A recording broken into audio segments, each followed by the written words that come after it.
चीन ब्रह्मपुत्र नदी पर एक बांध बना रहा है। इस बांध की खासियत तो ये भी है कि ये बांध दुनिया का सबसे बड़ा बांध है, लेकिन ये खासियत चाइना की तरफ से है। भारत इस बांध को लेकर कुछ परेशान है, कुछ चिंतित है। नमस्कार, मैं हूं नेहा सिंह और आप देख रहे हैं पीपल भारत। आज पीपल भारत में हम चर्चा करेंगे चीन के इस बांध की, जो ब्रह्मपुत्र नदी पर चीन बनाने वाला है। इसके लिए मेरे सहयोगी आरिफ हसन मेरे साथ है। आरिफ, बहुत बहुत स्वागत है आपका। बहुत शुक्रिया। आरिफ, अगर हम इस बांध की बात करें जो चीन ब्रह्मपुत्र नदी पर बना रहा है, भारत इसे लेकर क्यों चिंतित है? भारत की चिंताएं स्वाभाविक है और होनी भी चाहिए। भारत को एक तो कहीं ना कहीं कंट्रोल चाइना के हाथ में हो जाएगा पानी का, ब्रह्मपुत्र का। वो खास तौर से जब सूखा पड़ेगा यहाँ पर या गर्मियों के दिनों में जब बरसात नहीं होती है तो पानी वो कितना दे कितना ना दे, ये उसके ऊपर डिपेंड हो जाएगा। या फिर दूसरी एक और भी वजह होगी कि अगर उसको वो एज एक हथियार के तौर पर, पानी को हथियार के तौर पर भी इस्तेमाल कर सकता, कब वो छोड़ दे पानी तो नीचे के इलाके तमाम तर डूब जाएंगे। जितने भी हैं, आसाम का इलाका है या अरुणाचल प्रदेश का इलाका है, वो सब डूब जाएगा। उसके लिए भी फिर वहाँ से जो पर्यावरण उस पर अलग फर्क पड़ेगा, किस तरह से फर्क पड़ेगा ये भी हम बताएंगे। लेकिन चीन जो बना रहा है, भारत उसके साथ कुछ कर नहीं सकता। क्या हालांकि भारत ने अपनी चिंताओं से उसे अवगत कराया है। उसने कहा कि चीन जो बना रहा है वो कम से कम दूसरे और लोग जो है उनके भी, जो भी उनके फायदे हैं उनके भी उसका ख्याल रखे कि उनके ऊपर क्या इफेक्ट पड़ेगा और उसके साथ कुछ डाटा वगैरह भी उसके साझा करे। हालांकि 2006 के अंदर हमारा चीन से सबसे बड़ी बात है, कोई समझौता नहीं है पानी को लेकर। अच्छा। 2006 के अंदर इतना समझौता हुआ था कि आप सतलुज नदी का पानी और या ब्रह्मपुत्र पानी का नेट जो है उसका आप डेटा शेयर करेंगे। ओके। लेकिन 2020 के अंदर जब विवाद बढ़ा चाइना के साथ, चाइना ने वो भी शेयर करना बंद कर दिया। इसके अंदर दूसरा एक यूएन ने भी एक इसकी एक टेरिटरी बना रखी है कि इसके पानी को लेकर के, लेकिन चाइना ने उसे साइन ही नहीं किया है। तो चाइना उसके लिए बात ही नहीं है उसको रोकने के लिए। चाइना, अच्छा, चाइना का जो है जिस जगह पे चाइना बांध बना रहा है वो बहुत शानदार जगह है। कहा यह भी जा रहा है वो अरुणाचल की सीमा के आसपास का एरिया है, तो उसके लिए कहीं ना भारत के लिए फिर वो भी तो एक नेगेटिव पॉइंट हो जाएगा। देखो, जैसे मैंने बताया नेहा कि भारत की चिंताएं अपनी स्वाभाविक हैं, लेकिन भारत के साथ प्रॉब्लम ये है कि भारत का चाइना के साथ कोई भी इस तरह का समझौता नहीं है। 2006 में हमने एक समझौता किया था कि चाइना हमें सतलुज नदी का, सिंधु नदी का और इनका ब्रह्मपुत्र नदी का डाटा जो शेयर करेगा जी। लेकिन 2020 में जब डोकलाम वाला फसाद हुआ, विवाद हुआ, उसके बाद चाइना ने वो भी डेटा शेयर करना बंद कर दिया। लेकिन चाइना के पॉइंट ऑफ व्यू से देखें आप तो वो जो जिस जगह पर वो बना रहा है हिमाचल के अंदर, ये ब्रह्मपुत्र नदी जो गिरती है वहाँ से, वो उसके लिहाज से, इंजीनियरिंग के लिहाज से बहुत शानदार है। वो वहाँ से सीधा फॉल जो है 2000 मीटर का है, ऊपर से जो गिर रही है तो 2000 मीटर का वाटरफॉल है वो। ओके। जहाँ पर बन रही है। अब इतनी ऊंचाई से पानी गिर रहा है तो कितनी तेजी से पानी गिरेगा, वो बिजली तो बने, हाँ, बिजली के लिए आप यूज कर एनर्जी, सकते हैं। उसके लिए एनर्जी के लिए बहुत आसानी है। इंजीनियरिंग पॉइंट ऑफ व्यू से बहुत अच्छी जगह पे बना रहा है। और इससे वो जो कह रहा है कि मैं आने वाले टाइम के अंदर कार्बन न्यूट्रल की एक बात हो हाँ, रही वो है। कह रहा है कि हमने जो अपना एक लक्ष्य तय किया है कि कार्बन न्यूट्रल 2060 तक 2060 तक हम कार्बन से बिल्कुल मुक्त हो जाएंगे। यानी कि इससे पहले जो हम बिजली बना रहे थे कोयले से, कोल से जो बना रहे थे, उसको वो बंद कर देगा और जो नेचुरल सिर्फ कोल रहेगा। लेकिन इसमें तो फिर फायदा चाइना का ही नहीं, भारत का क्या फायदा है इसमें? भारत की वो अपनी टीटी बनाएगा, आप कैसे रोकोगे उसको? आपका क्या, जो एक यूएन की संधि है, यूएन का जो समझौता, उसका भी वो बात ही नहीं है कि उसने साइन ही नहीं किए कि आप पानी इस तरह से डिवाइड करोगे, पानी का उसके ऊपर वो साइन नहीं किए। उसने, आपको याद होगा अभी पीछे क्या कहा था उसने पाकिस्तान को लेकर, जब हमने सिंधु नदी के पाकिस्तान का समझौता रद्द किया था तो उसने क्या कहा था कि मैं ब्रह्मपुत्र का पानी रोक दूंगा, सतलुज का रोक दूंगा, सिंधु और पानी का, क्योंकि पाकिस्तान तो उसका एक सपोर्टर है, शुरू से हिमायती रहा है पाकिस्तान। जब हम बात कर रहे थे इसके बारे में कि चाइना के पॉइंट ऑफ व्यू से वो बहुत अच्छी जगह पर है। जैसे मैंने बताया 2000 मीटर का, और ये जो घाटी है टोटल 5000 मीटर गहरी घाटी है। लेकिन चाइना ने इससे पहले जो थ्री जॉर्जियस डैम बनाया था, आपको मालूम है वो दुनिया का सबसे बड़ा डैम है। और जब वो डैम बनाया था, जो धरती जो घूमती है अपनी धुरी पर घूमती है ना धरती, उसके अंदर उसकी गति में फर्क आ गया था 4-5 सेकंड का उस डैम से। ओके। ठीक है। तो उस डैम से जो फर्क आ गया था, तो अब ये बहुत बड़ा बांध बना, साथ में इसके 5 और छोटे बांध बनाएगा इसी जगह पर। तो उसके अच्छा, जहाँ तक फायदे की बात है, 30 करोड़ लोगों को लगभग इसका फायदा मिलेगा। तिब्बत के डेवलपमेंट के अंदर भी इसका फायदा मिलेगा उसको, और वहां से रोजगार भी मिलेगा। तो ये तो एक इसके फायदे की बात हुई, लेकिन अब इसके रिस्क की बात करते हैं। ब्रह्मपुत्र नदी से रिस्क किस किस को है? आसाम, अरुणाचल प्रदेश, भारत को, इन शॉर्ट बांग्लादेश को भी, क्योंकि बांग्लादेश के अंदर होती हुई निकलती है नदी, फिर जा करके उसमें गिरती है। तो इनको भी खतरा है। अगर मान लीजिए कभी कोई क्रैक आ जाए एक कुदरती तौर पर, क्योंकि या कोई ऐसी बात है, क्योंकि जगह जो है वो एक ऐसी जगह पे जहाँ पर भूकंप सबसे ज्यादा आते हैं। ओके, ठीक है। वहाँ पे एक यूरेशियन जो प्लेट्स हैं हिमालय की, अगर आप थोड़ा सा इसके उसमें जाएंगे ना हिस्ट्री में, अगर जो हिस्ट्री कहती है वो ये कहती है कि करीब आज से 14-15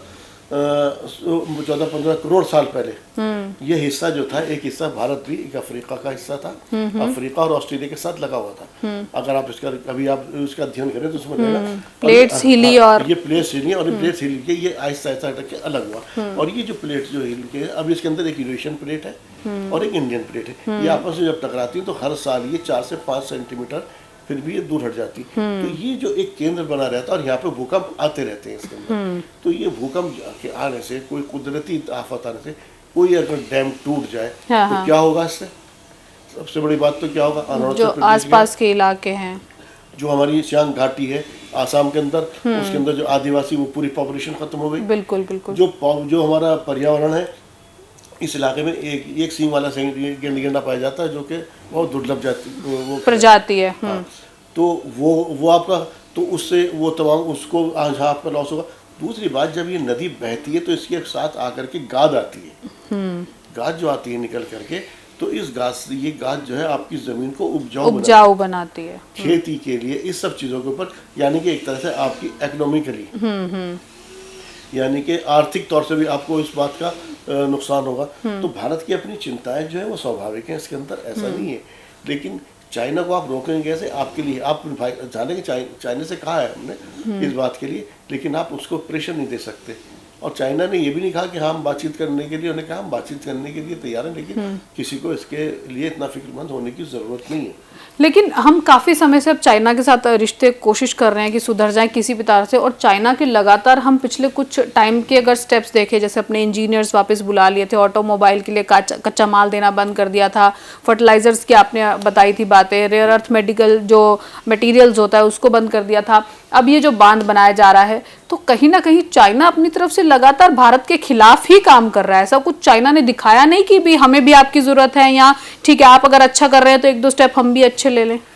देखिए, चाइना के साथ भारत का भी जो रिश्ता रहा है वो हमेशा एक चीज कहना है कि टसल वाला रिश्ता रहा है इस तरह से, क्योंकि इधर चाइना अरुणाचल प्रदेश पर भी दावा करता है अपना, उसने पहले भी दावा किया, और अब तो पीछे तो रूस के प्राइम मिनिस्टर ने भी कह दिया था कि ये एक विवादित क्षेत्र है। चाइना के साथ या इस इलाके के अंदर भारत को, जो हमारा ये इलाका है, इसी इलाके में क्षेत्रीय इलाकाई जो है, यहाँ पे इन्हीं देशों के साथ अपनी पैठ बनानी होगी अपनी चीज़ों से। जब तक भारत इनको इस बात का भरोसा नहीं दिला देता कि हम तुम्हारे साथ एक भरोसेमंद एलाई है। सीमा विवाद तो सबके होते हैं, किसके सीमा विवाद नहीं होते। जब भी 2 कंट्रीज होते हैं तो उसको भी सुलझाया जा सकता है, लेकिन उसके ऊपर बातचीत चलती रहती और हमारी चीज़ें आगे चलती रहती। और साथ साथ जो एक डेवलपमेंट का हम बार बार कहते हैं ना, हमने जो पिछले इस मुल्क में 11-12 साल से जो तरक्की, जो डेवलपमेंट हो रहा था, उसको एकदम रुक सा गया है वो, खास तौर से 2016 के बाद से। तो उसका इफेक्ट बहुत ज़्यादा पड़ रहा है। अब हमारी वो हैसियत जो कभी एक हैसियत हुआ करती थी ना, उसके अंदर कहीं ना कहीं कमी आई। दुनिया हमें हमारी बात को मानती थी, अब सिर्फ हम दुनिया के लिए एक बाजार जरूर है, और वही बाजार जब मार्केट में आएगा, क्योंकि यहाँ की पॉपुलेशन, जब जनता के पास पैसा नहीं है, क्या करेगा? अभी हमने FTA साइन किया, वहाँ जैसे बात करने आने बात दूसरी तरफ जा रही है इंग्लैंड के साथ। कौन पिएगा विस्की बैठ करके? क्या मजदूर पिएगा? आप 80 क्या या राशन के साथ विस्की बांटोगे?